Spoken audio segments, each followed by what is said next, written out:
Good day, viewers. This is BVI Channel 1, and we are back on Matters Arising today. And with me are two gentle ladies, beautiful ones at that. And they'll be the ones anchoring the program. Yes, Bella. Hello, everybody. Welcome to BVI. And I'm Jamaka. Welcome to BVI. Oh, okay.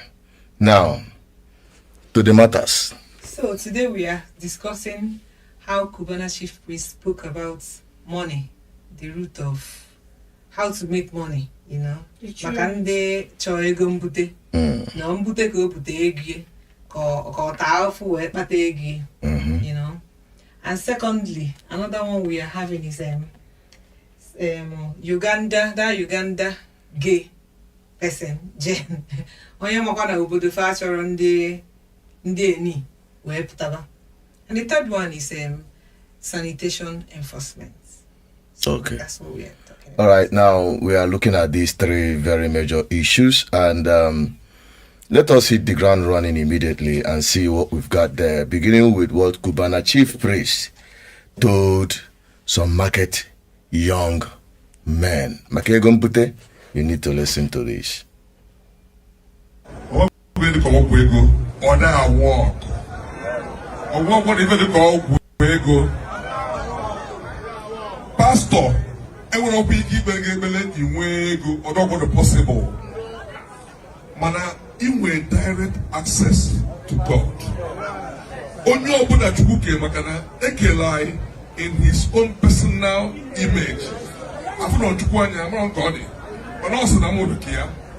And I believe in that, and I hold on to those words.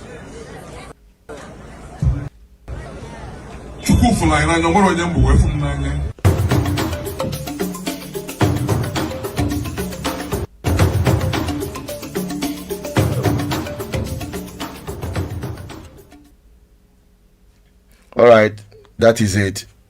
Bella. Ndị China, these days, fast money syndrome.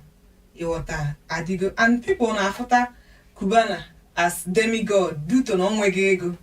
Ndị mmadụ feel na ihe ọbụla nwoke a mee dọdaba, and in fact na ọtara afụ wee kpata ego. Na enwere ihe dịka na mmadụ ya ata afụ wee kpata ego wee ji nwayọ from grace to grass, because most young from grass to grace. Sorry, from grass to grace. Nke ọbụla unu ghọta ihe na-ekwu. But ndị mmadụ feel na quick money syndrome, not just say pota inwe egos, but on Wednesday ife ga-alụ when you go. And I want to make a reference about a video for, you know, about a core member being Abuja na alụ a na-akwụ ya 40,000. I was saying normal due to in fact for the fact no be na Abuja normal the other. So these are ways people portray quick money syndrome, and more feed na and age nwayo we bido. And go A, where go B. Imano katasi na A, budget na Z, you know, because in order no. Imenyo we somebody, okay, now we are call members for 77,000 plus 40 or 50,000 I where it check here. I go at the anapa. But people now believe that now. For the fact now, I 50,000. I say na more you know, most times young people feel Luzena. Na tafu na batego. Ndi Igbo say na aka aja nebutegele. Can very obtainable in the normal system. Yes. In the normal system, Nigeria had become an abnormal system. Yes. So, obro watakle na out there kigana Soludo iba. Yes, the guy go why joke because on this platform we tell the people the undiluted truth, beginning with pressure, societal pressure. And every societal pressure ni bidokari permit me beautiful ladies, but from you people, your agenda.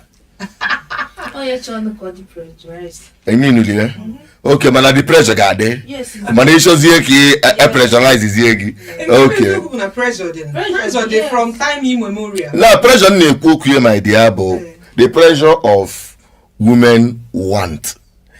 Young guys these days, most of them now like a young guy na-agbala onwe ya mbọ normally on the street na-etinye kwụba aka ya ọtọ dịka esi wee kwu na-emeke ends to meet ịmago na-atụtụkọ ya nwayọ fụ ka o wee si from grass wee gbagobe to grace na ọgbakwa ebe a ka nwatakịrị nwa agbọghọ chọrọ ịnụ because Bone Street ọ demand ego Bone Street ọ bụ nwatakịrị cheki shop ya ọ bụrụ na ego niile o ji azụ afịa ka nwatakịrị chọrọ ikpu n'isi ịghọtago ada ekwuzi okwu phone ịghọtago. Now when you look at some of these men, this man in question n'onwe okpolo onwe Cubana chief priest, all of us could put pressure on the young people because if the way has a flaunt wealth on the social media ịghọtago, but it's good he's coming out as an idol, as a model, role model, and a negalanya to redirect these people because if magic have an online is affecting the young people on amount for serious pressure. To me, onye choka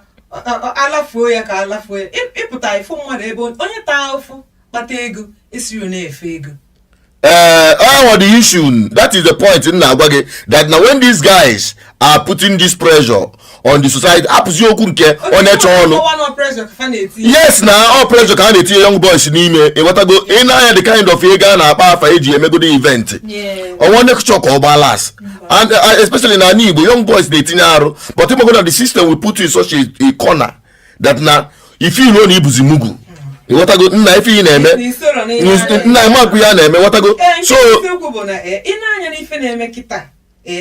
Abuna as a guy man able na enwere one or two na o ya bikwa na aru no man o ga bia o ya bia na aru mana na ibido no nwayọ mana ijeze na-eme obieze na aru a ijeze tinye aka n'ife kwesịrị itinye aka based on na ndị agba ngwa film o ni kwesikwa isokwa even obodi sọsọ na ụmụ nwoke ọ dịkwa mana nwaanyị ọ dị ebe niile nke ụmụ nwaanyị kakwa njọ because abịakwa na ụmụ nwaanyị efu nwaanyị n'iru ọrụ abịakwa na ụmụ nwaanyị anyị ịkwadokwa apụta ọsị na Wivon obu ọrụ sponge keke bụ sponge nke na-agala nke abụrụ Bone Street na ọrụ ihe obukwa n'isi okay sponge ebe eji asa efele sponge bụ awa das nke abụrụ original okay ka a na-akpọ sponge ichekizie ma onye na-asị na ibukwa sponge n'isi Bone Street obu or isi ekwan look at Chiamaka now rocking her natural hair. Would you say that this looking is African queen n'ifo record so pressure dị na nwoke dịkwa na nwaanyị ngwana let me call onwe here Chiamaka kwu you made mention of Nollywood Nollywood so this is an eme na opụta eme ritual na film odikafa like a blue na sacrifice yes a blues does say Ghana amụpụta people are now thinking that not truth no ye na-eme na even real na ya emenwe na opụta je gwọ eme ka mana amara na o mmadụ je Lagos in any film now apụta say no since village ga Lagos ọbata obulugo moto obulugo onwego mansion obulugo ụlọ within a space of within us ima Nollywood na short gratification a short story series like just short mini something a very long or detailed yeah so now people are now think no if you can just move out of move na village ozugbo anaghị ekwu village kịta ihe a na-ekwuzi okwu eji akpazi once eji akpazi ozugbo ibute ike ozugbo people na-agbajezi abroad na-asị n'ọkwa ebe a ka but onwezi ma n'ọkwa ebe akara aka ya dị na wike Chineke na dey seeing that no na Nigeria no akọ ya yes not just put your effort first. Yes. When you put effort first, hey, put there those things. And then in Kudakayoto you pray too. Some people say nature na ha neje bele too much. Ka iye jabia. Oga abia kwa but it's simple when you asina work and all prayer prayer without works is useless in vain. So in that in as Chineke na icho and also dey na-ekwu ụmụ ya chetelu m like ndị a na-eje na dibia asị ka o mee fa ka enwee ego ịghọta na dibia na-agwọ ọgwụ ka onye ọzọ nwee ego dibia na onwe ya nwere ego obutego ike ịma na brasị na dịga bịa na opik kwa ego na the boy bata no na opik nego na wonders ebe ke opik ego wana epik ịghọta ụdị ego dị gaa epik no n'ụlọ ya n'oji no n'ụlọ ya na 6 months na this guy arụsigo on ya ndị mmadụ na-eti nna na-ebata n'ụlọ ị na-ajụzi ka ebe ego epik ebe si pik onye nọ n'akụkụ onye nga ji nwayọ na-etonite na-apụta for their thing. I'm telling you the societal pressure. Ihe niile a bụ pressure. Okay, now even Cubana chief priest, Obi Cubana na these guys now in the marketplace. You what I go, you look at it from you said it from two different perspectives, and that is what Chamaka wants to highlight on when she was talking about the Nollywood aspect, short, medium, or short gratification into success and all that. Then Wekuzioku prayer, spiritual aspect of it. These are two sides. They deceive a lot of people. And the people neje kwa ụka believe kwa ịma ha na-eche na ọsọsọ ndị na-eje omenani na-eje na dibia bife na-eje agwọ ọgwụ ego, mana ndị na-ejekwa ego igolu candle, igolu olive oil, igolu all the materials ị na-ego a na-ekpe gị fire for fire n'isi ha fada na pepa pidgin n'isi ka ha wee nwee ego ịghọtago oluzozie that na Chukwu adịghị enye mmadụ ego. God does not give anybody. One of the they promise is going to give you money. You provide, you promise, you know, he's going to bless you. What is he going to bless? Or if you never call get bless. You want to go? And that is just the basic thing. And you only okay. So you are saying, I will give you power to make wealth. According to the Bible. And that wealth is not all about money. Any knowledge you can transform into wealth. You will not be poor in life, depending on how exposed you are and how you implement some of the knowledge. Most important thing, knowledge.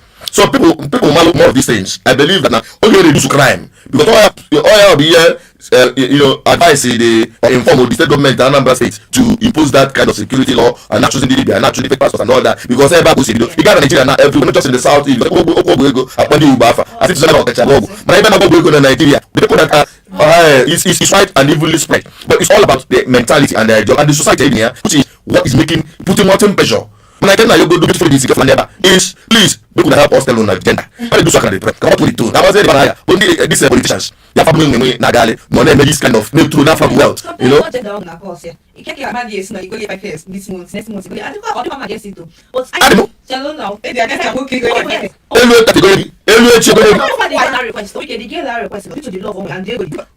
Some of them are so now we can get that's on unbox and you guys follow me to unbox my case. My man just got me.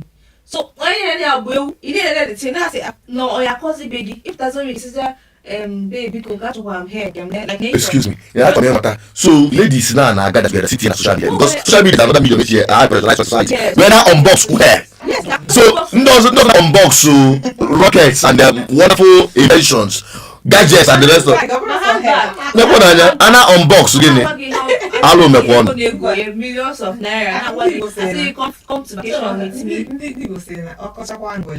now $1 million okay all right now I believe that now only one thing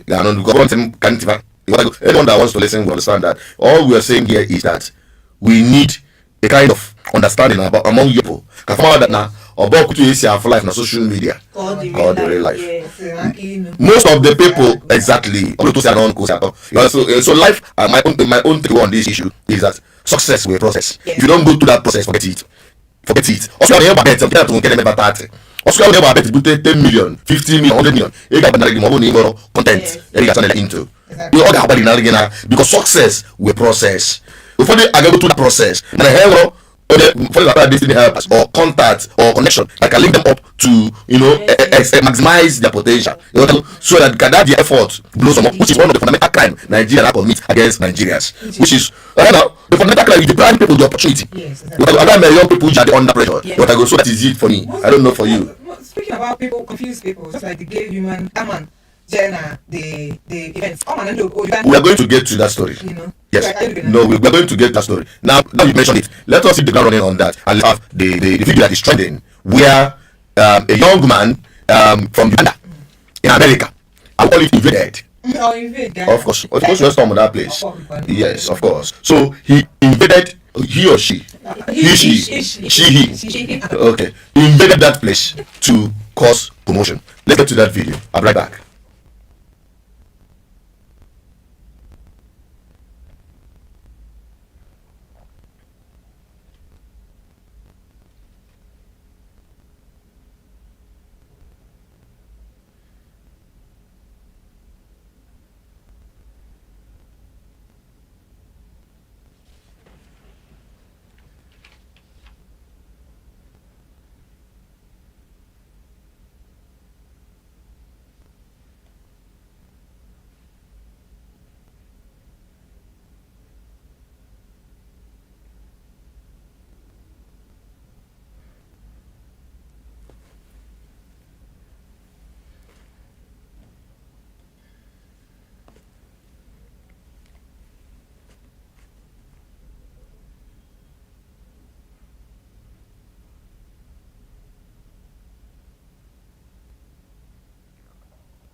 that is it. We've seen it, and hey, nkata ejuobo. Honestly speaking, young ladies, na all the kwakwa kali ono. Na feel kezi. Na really ka. Obodo mo ya woro dia ba. Na dia asina mu nwoke na mu nwoke. No di kwego. Amoke ya bulu nwoke na nwoke. Oh di kwego nwoke. This man kita yeah that event because nke bezoku from the look of things okay. People have a lot of things to say, but more na ekwu na onya money on eme n'oji mmasị na akwụkwọ ka o ji ihe achọ because ọ bụ na mana na Uganda bụ country pụtara anụ si na ha chọrọ anything LGBT they don't want it and n'obodo fagbe a na-afụ ya as a criminal offense. This man wee kwado yiru koi yiru handbag jee na events ndị obodo fachọpụ ya ọpụtazie na-eme ikisin. You know, and the man said that I want for blue women. Oh, blue, yeah, blue women and a buy. Mama, didn't eat. I want to say, okay, boy, see, quado, you do shirts, name, tomboy, name, nothing on a tomboy, or make the year, seen teenager, banner adults, seen adults, but bolo, model, and then I want you, and I call you, just for Anna Koye, Anaka, as no okay, video won't give her. Leave me alone. Leave me alone. I don't. Listen now. Look at Thomas. Stop it. Before we record. If all your last time. Speaks a long time. But the point is that the point is good to go. One day people go home why. Now if you go need that's else. You know, I'm beating them, but you know the world made them. They are fragile and their bones are quite, you know, very fragile and all that. So those hills can carry them. Or we keep them boom badgy adabo. Blood of God. Now let me tell you, just like you mentioned, our African society, thank God, it shows zero tolerance to it in African culture. And if you came to a day of an event, or also they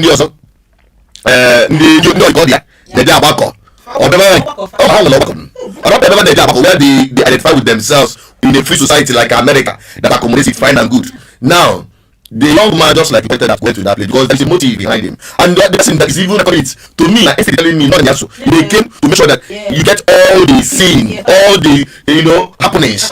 Exactly. So as to have a strong base. That's now. If I venture to go back, if you because you don't know you escape out report. So if you even try to report me, you are sending me to death. And on that ground, you are people take advantage of some of these laws.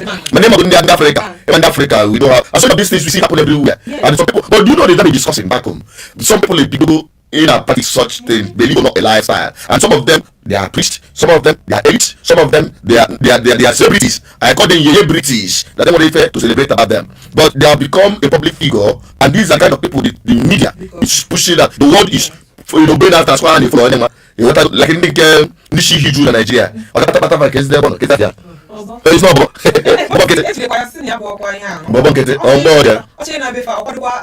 so care for content creation.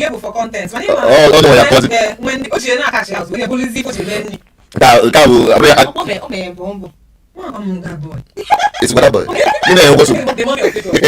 so what we're talking about is that this is really mad in African society. But I think people should understand that they won't run anywhere for it. And to me, when I judge, particularly myself, I don't judge anybody. If you only choose to be for yourself, no problem. But my own is in a flower to zero to the in FSC, you don't say that, but FSC another day for. That's what I problem with you because all the man just say on a keep looking at the FSC everybody.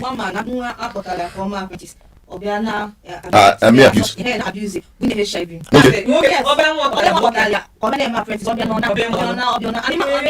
Be close to your children. Yes. Imagine.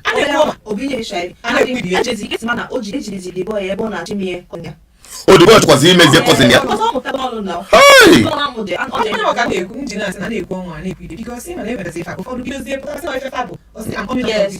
Closet.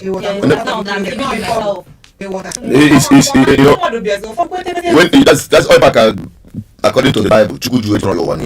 And this because like but when it becomes a public acceptable norms and value, when it becomes a normal, that is where it becomes a problem. That is your business. But trying to emphasize everybody, and to the point that government will now start accommodating it. Public figures will now start displaying it publicly everywhere. that is where we have a very big problem. Yeah. What I go so and on the pressurize all people. When they are going to push this narrative in our society because in the Ghana Bob Marley was risky, very risky, and people don't know. But that is just by the way, and I believe that issue the young man. On my target. On my target. All of Balulu, speech man is giving me.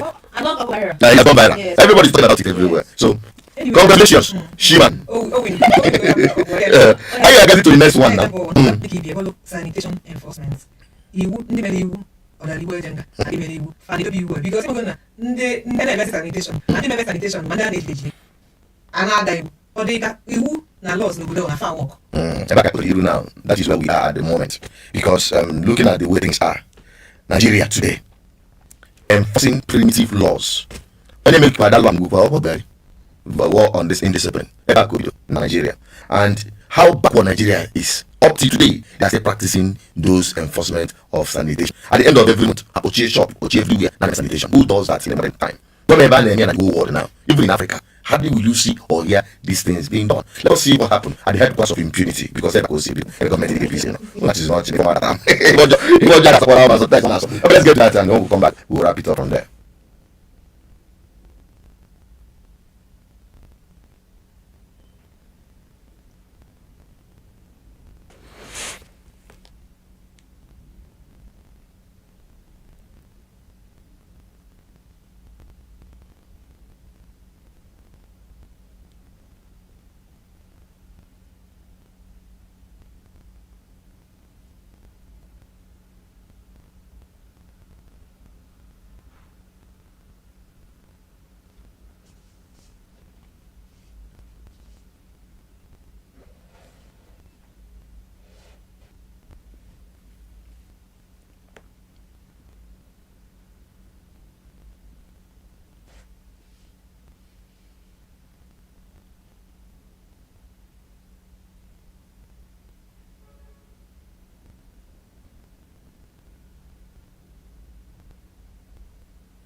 All right, you're welcome back again. We are on it, and my dear, if you want to go today. Na ịmago na ekwu m bifo si ọdaliwe jenga ọkazi mma na etinyela ọza na ndị mmadụ adịghị ube ya ka Well, Chamaka, what do you think? In my own part, like answer your third video, the pushing, like only has to harass within the mad. Like, oh, not the law. Now they actually America is there implemented, like, and they say, now how like the judge to put in the like volunteer. The hell is so many ways that is many. Always think you was if you want to get kids when I don't give. No, well, my own is going to apart from the fact that now, harassment and then normal enforcement, where in a modern society, these things are obsolete. That's this system is. That's why I'm saying that's not something in the past. It's dark age primitive. I'm telling you, that's to show you how backward I am. You know, now government itself, particularly your body people, because of the government different natural opposed behavior. You know, and the government itself is not doing what they're supposed to do. Yes, I've been an environmental advocate, sanitation wise, especially in Anambra State, Department of Nature, and the crusade I carry. You know, we appreciate you to government. These things, keeping your environment clean, begins with your home. Like I say, it begins with your home, and they don't just the way they do it is from the micro level to the macro level. The micro that is your family and household level. How do you manage your waste? Or that you think we have a proper system of disposing waste. You will not be money sanitation system. All because then when fire will fly go to play. So every month people will come back to like in terms of proper gardening of the streets and all that, all government people, the Ministry of Environment, yes, to help the grasses, keep the environment and the road clean. Because they don't need it blocked by waste. All the government they are the makers of the law, but they are the ultimate because of the law.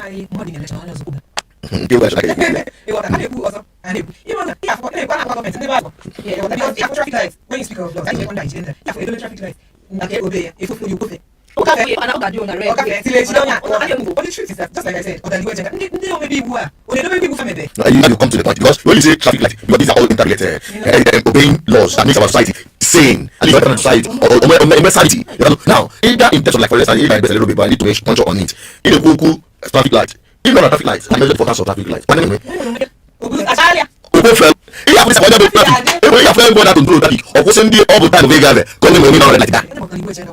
now this is part of society. I form go. So you cannot stand there again. Let me put it because I am in Africa. I need you traffic light, like or even this addition of the thing, or because no proper governance. Because no governance, all governance they put you in place. That new life about Uji. Every governance like that. But I can't back people now more.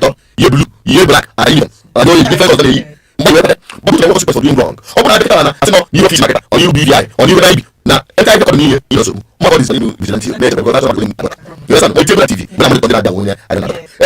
You understand? So you consequence for doing wrong. I mean, yeah, we're just grandstanding. We're just grandstanding. The government is just the city itself. So that is what we are talking about. Now, this issue is Masalo. Enforcement. And I'll tell you what you're letting me keep about it. Almost on it. You can say as well. Because I'm not okay, you do never any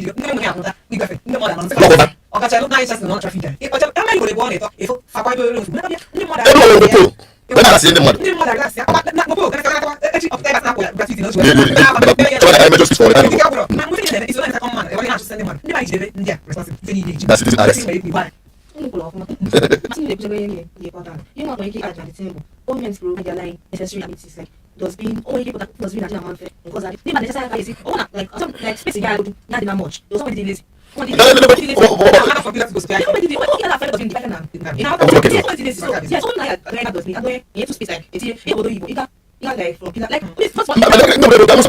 Each building or each house, and they pick it every time. You can abroad. You have three like this road. When she say you don't drink out, like everybody say the law. Say you get to now, the law. Yeah, of course. So now looking at it's in here. That's basically message. What she say you on one side back. You say no, but you're going to live in the Atano. Or maybe I should go back. I want to go from the food. So if I do that, gradually it's all about governance. That's all appreciate governance. So that's what it should be. I appreciate you guys for your time on this. And subsequently we'll be coming up more matters arising updates. Let's look on now the go about. All right. In our society. So that is it, and that is what we're going on today's matters arising live update. If I recall, or as we continue, we'll be interested in the program and calling in, we will make available the lines and opening for you to come out on matters that concerns us. As well as stay love. And Chamaka, and that is what we're wrapping up on today's edition on today's matters arising. For now.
Go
and keep it there.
Yeah.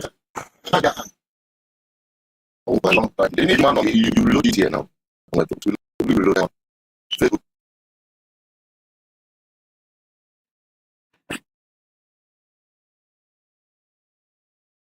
System is up. What is it?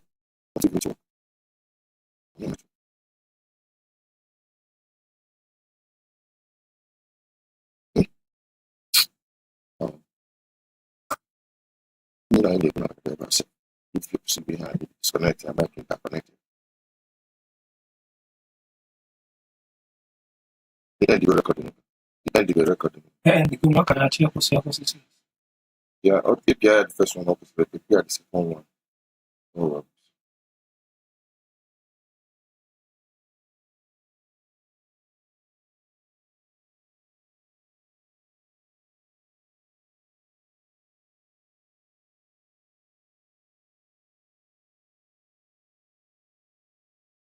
yeah.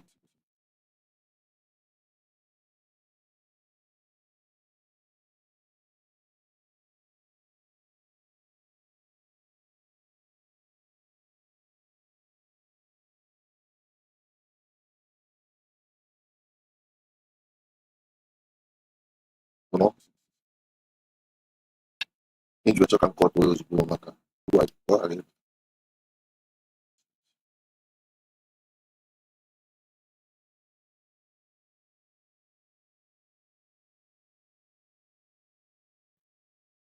I also need to check. Yeah, log into Facebook. That's it. I'm not log into Facebook. Facebook and live.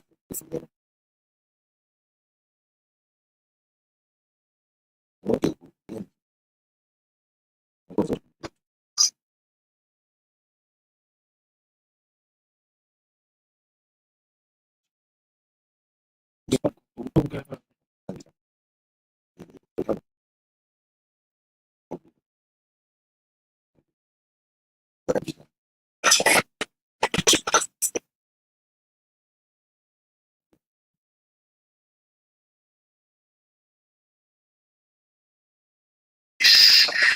Was at that.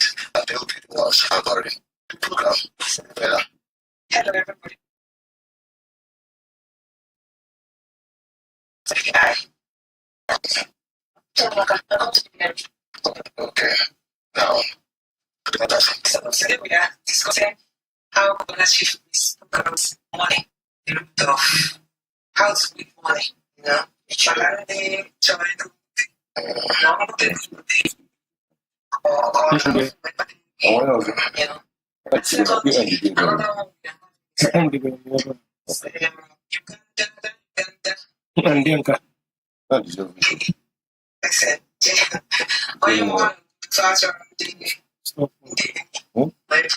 Stop. Sanitation enforcement. So that's what we're talking about right now. We are looking at these three very major issues, and